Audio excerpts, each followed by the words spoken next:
AI can think. Everyone knows that. But can AI feel? Can a machine understand when you're sad? Can it comfort you when you need it? And more importantly, could it use that ability to control you? Welcome to the era of emotion AI. Artificial Emotional Intelligence. One of the most groundbreaking fields of the 21st century, where machines don't just process numbers, they read emotions. But the real question is AI's emotion anything like real human emotion? Let's be honest. AI has gotten pretty good at recognizing human emotions. This field has a technical name: Affective Computing.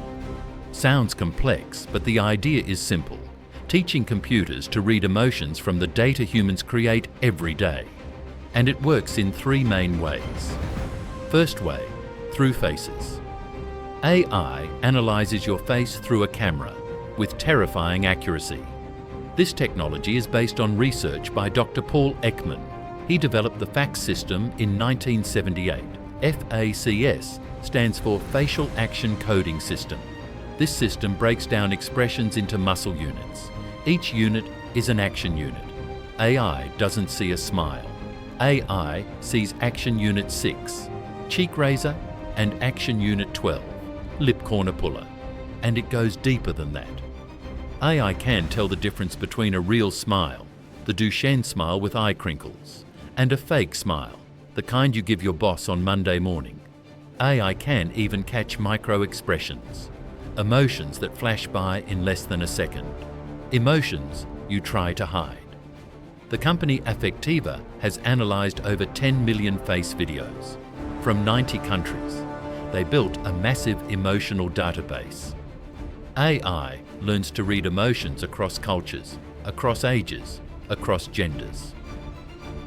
This technology is being used right now in market research, measuring viewer reactions to new ads, in hiring processes to evaluate candidates. But faces are only part one. Second way, through voice, your tone, your speaking speed, your pitch, even those awkward pauses, all of them are clues. AI analyzes acoustic features in your voice, prosody, the rhythm and intonation of speech, jitter and shimmer, tiny vibrations in vocal cords, when you're stressed or agitated. These features change predictably. The company Cogito is using this technology right now. In customer service call centers, AI listens to both customers and agents. If it detects rising frustration in the customer's voice, it gives a real-time alert. The agent's screen will show a notification. Show more empathy. Speak more slowly. Creepy or cool. And there's a third way, through writing. Everything you write, emails, messages, angry social media posts, all of it is a goldmine of emotional data. Large language models, GPT and its siblings. They perform sentiment analysis with incredible sophistication. They don't just see positive or negative, they understand complex nuances. They can analyze emotions by aspect, understanding that you might love a movie's plot but hate the acting, or like a restaurant's food but be unhappy with the service. They catch sarcasm, irony, hope, things that live in the context of language. And here's what's important. Emotion AI isn't just in the lab, it's out there working. In customer service chatbots, knowing when you're about to lose it, transferring you to a real person. In healthcare, monitoring for signs of depression. In cars, systems that warn you if you're drowsy or distracted. Sounds great, right? But wait, this is where we need to ask the big questions. AI can recognize you're crying, but does it understand the pain behind those tears? This is the fundamental difference between artificial emotional intelligence and human EQ. The problem lies in the black box. Deep learning AI works by recognizing patterns in massive amounts of data. It learns that a face with upturned lips and crinkled eyes correlates with the word happy in its dataset. But the AI itself has no subjective experience of happiness. Philosophers call this qualia, the internal subjective feeling of an experience. I can process the wavelength of red, but it doesn't see red. It has no memory of a warm, sunny day, no feeling of a hug, no flutter of first love. Its understanding is just complex mathematical correlation, not actual lived experience. Empathy. That's humanity's superpower. It has two parts that machines haven't touched yet. First, cognitive empathy, the ability to understand and see from someone else's perspective. Second, affective empathy, the ability to actually feel and share someone else's emotions. Their pain touches you, hurts for real. AI can fake cognitive empathy with stunning proficiency. A therapy chatbot, like Woebot, can be programmed to say, "I understand you're feeling lonely." Woebot was founded in 2017. It had over 1.5 million users before shutting down in mid-2025. But Woebot doesn't feel the cold, empty ache of loneliness. It's just running a script, a very convincing script, based on thousands of conversations it learned from. That gut punch of real empathy, of true compassion, that comes from consciousness, from life experience, from our biology, and right now, that's humanity's exclusive club. As this technology gets better and better, we need to ask some big questions, and scary ones. The bright side first. In mental health care, Emotion AI could be a game changer. Imagine an app that doesn't just ask how you feel, but passively monitors for signs of depression by analyzing changes in your typing speed on your phone or your vocal tone over time. It could provide 24/7 support, track patient mood between therapy sessions, help doctors spot a crisis before it happens. In education, it could tell when a student is confused or bored, change the lesson immediately.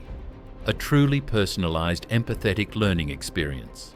It could even help people on the autism spectrum practice recognizing social and emotional cues in a safe, controlled environment. But then, there's the dark side, the part I warned you about.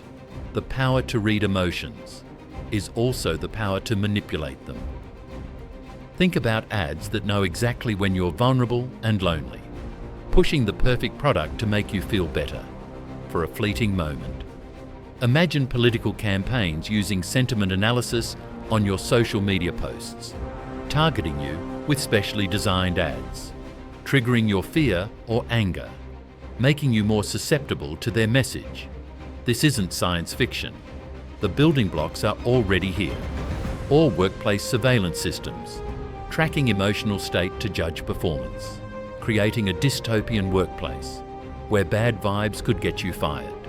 This technology could be used to sway voters, exploit consumer weaknesses, create a society of emotional surveillance. And there's the problem of bias, amplified at massive scale. If AI is trained mostly on data from one group, say white men, it might misread or misinterpret the emotions of women or people of colour, leading to discrimination.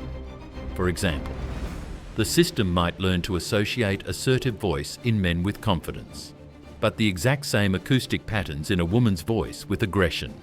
In automated hiring systems, that bias could prevent qualified women from getting interviews. Until we solve the great philosophical puzzle, whether machines can ever achieve true consciousness and have real feelings, maybe we should think of Emotion AI as a powerful tool, a mirror that reflects our emotions, not a conscious being. What we have today is machines that recognize and respond to emotions with ever-increasing accuracy. It's a sophisticated mirror that can reflect smiles, tears, and anger. It can be a helpful assistant, a tireless companion always ready to listen. But behind that mirror, there's still an emptiness, the void of subjective experience, of true empathy, of the meaning of being alive.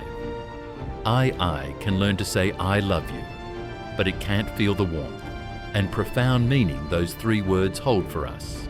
In the end, The most important question isn't whether machines can understand EQ like humans.